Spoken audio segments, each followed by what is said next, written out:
language is that of Mordor, which I will not utter here. Arda. In the commentary it says, one ring can rule them all. One ring to fight them. One ring to bring them all into the darkness. Fight with them. The One Ring of Sauron. The One Ring is unquestionably the most famous artifact in all of Tolkien's works, cementing itself as one of the most powerful artifacts ever forged in Arda, and by far the most dangerous. Crafted by the Dark Lord Sauron after the fall of his own master in Morgoth in the fires of Orodruin, commonly known to the common tongue as Mount Doom in the Second Age. Sauron's intent was to enhance and augment his own power and exercise controls over the other rings of power constructed by Celebrimbor and the Gwaith y Myrddin, with Sauron's assistance and his mastery of craftsmanship under Aule the Smith. In this way, Sauron hoped and wanted to gain lordship over the elves and all other peoples of Middle-earth through use of his ring, by corrupting the rulers and making him nigh immortal. The inscription engraved on the ring read, "One ring to rule them all, one ring to find them, one ring to bring them all, and in the darkness bind them." Often referred to as the ruling ring, the master ring, the ring of power, and Isildur's bane, was an exceptionally powerful artifact in Tolkien's works, and one of the most famous artifacts in not just the world of Lord of the Rings, but in all of cinema. Its elvish engravings has become the stuff of legend that all fictional fans hope to get their hands on. And today, we shall be taking a deeper dive into the in-depth powers of this mysterious, enigmatic, and dark magical object, to comprehend truly its effects on beings, and what made it the most feared artifact in all of Middle-earth history. Just before we proceed, I would like to remind you that if you are enjoying the daily uploads and weekly installments we are making to our manuscripts, and the excavation of the tombs of the Nazgul we are conducting every single week, then I implore you, if you're enjoying our content, hit the like button down below and the subscribe button to show your appreciation for the work we put in to excavate the tombs of the Nazgul and traverse the plains of Valinor. Now, my friends, let us begin. When a typical person put on the ring, they would be partially shifted out of the physical realm and partially malformed into the unseen realm, walking its threshold. A side effect, though usually the first effect noticed upon wearing the One Ring, was invisibility to physical entities like living men, elves, and primarily other beings like dwarves and hobbits. But this brought high visibility to other unseen beings, making it an actual disadvantage when in the field and battling, beings such as Ringwraiths, and Sauron himself, being the primary beings who could perceive the invisibility cloak. For mortals, the ring had a multitude of side effects, but the majority of them negative. Perhaps the first was that the bearer soon developed a strong attachment to it, becoming increasingly reluctant to relinquish it at any point in time. Like the other great rings of power, it would extend the lifespan of a moral bearer indefinitely, but as Gandalf explained, the bearer would not in fact grow further than they would otherwise, but would instead merely continue to exist, each minute accumulating and occurring weariness. Gandalf also held that if the ring was worn too frequently, the wearer would become a wraith-like entity over time, and become entirely subsumed into the spirit world, like the Nazgul. The rate at which this occurred deeply largely on the wearer's inner nature. Wraiths also seemed to perhaps play some part in it, as hobbits in particular seemed to fade rather reluctantly. Merely keeping the ring without using it greatly slowed down most of the negative effects the ring induced onto its targets, but it could not do so indefinitely. Additionally, prolonged life came as its bearer independently of their use of the ring. Bilbo and Gollum hardly ever used the ring, yet aged remarkably, even in Gollum's case, though his lifestyle and extreme age warped and malformed his body. The circumstances of initially finding the ring also played a profound impact and role in how quickly the ring's negative effects began to take hold of the bearer, as did the bearer's own disposition.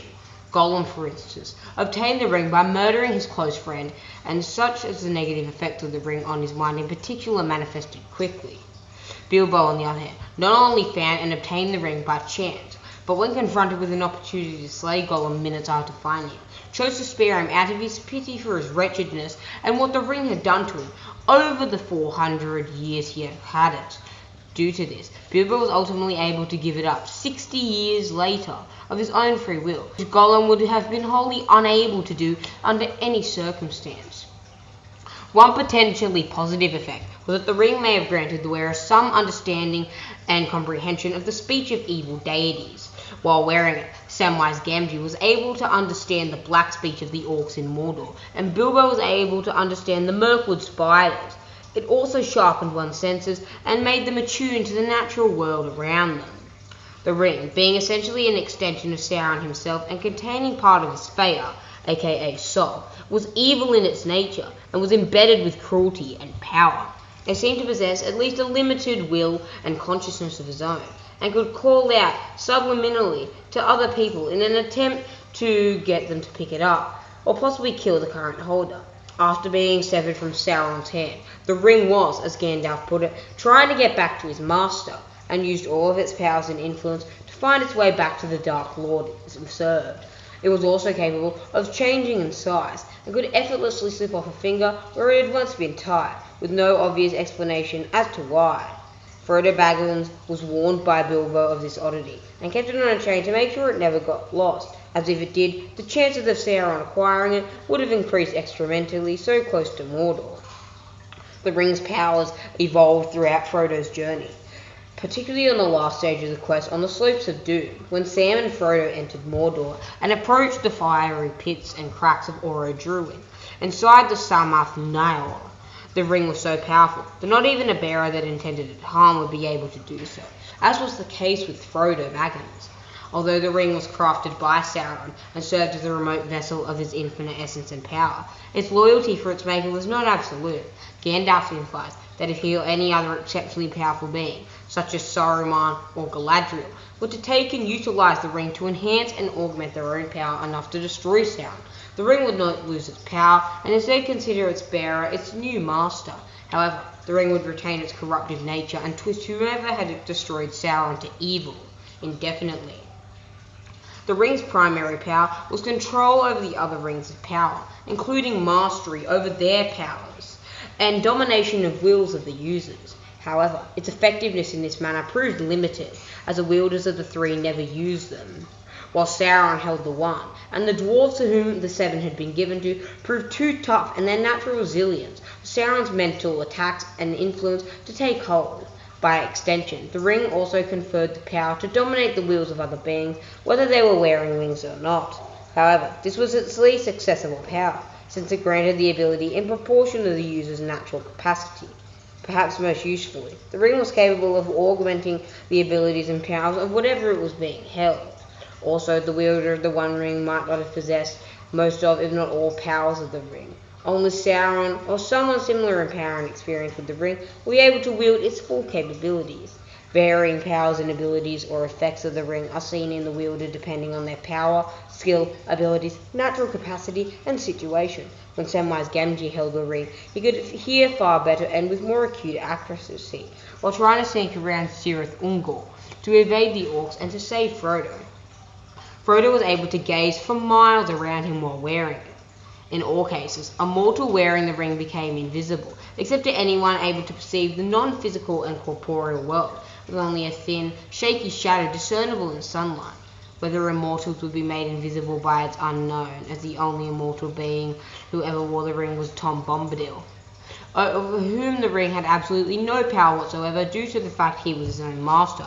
However, Bombadil appeared to have a unique in regard, as both Gandalf and Saruman were susceptible to the ring's influence and desire, and Bombadil was anomalous in many other ways. Another power of the ring was its ability to project a false vision of its wearers to observers. When Sam encountered an orc in the Tower of Cirith Ungol while holding the ring, he appeared to the orc as a powerful warrior cloaked in shadow, holding some nameless menace of power and doom, as the book puts it. The orc was so terrified of this illusion that it fled from the otherwise unintimidating Sam. Similarly, at Mount Doom, when Frodo and Sam were attacked by Gollum, Frodo grabbed the ring and appeared as a figure robed in white and held it in a wheel of fire. In this scene, Frodo, or perhaps the ring itself, spoke with a commanding voice, foretelling the destruction and death of Gollum. However, the ring did not offer the wielder protection from physical injury. While wearing the ring, Frodo was still seriously impaled and injured and maimed by the Witch King and his Morgul blade, and lost a finger when Gollum bit it off in the peaks of Arda. Sauron himself suffered the destruction of his physical body at the hands of Gil-galad, Elendil, and Isildur while wearing the ring, as it contained the better part of Sauron's native power as a Maya.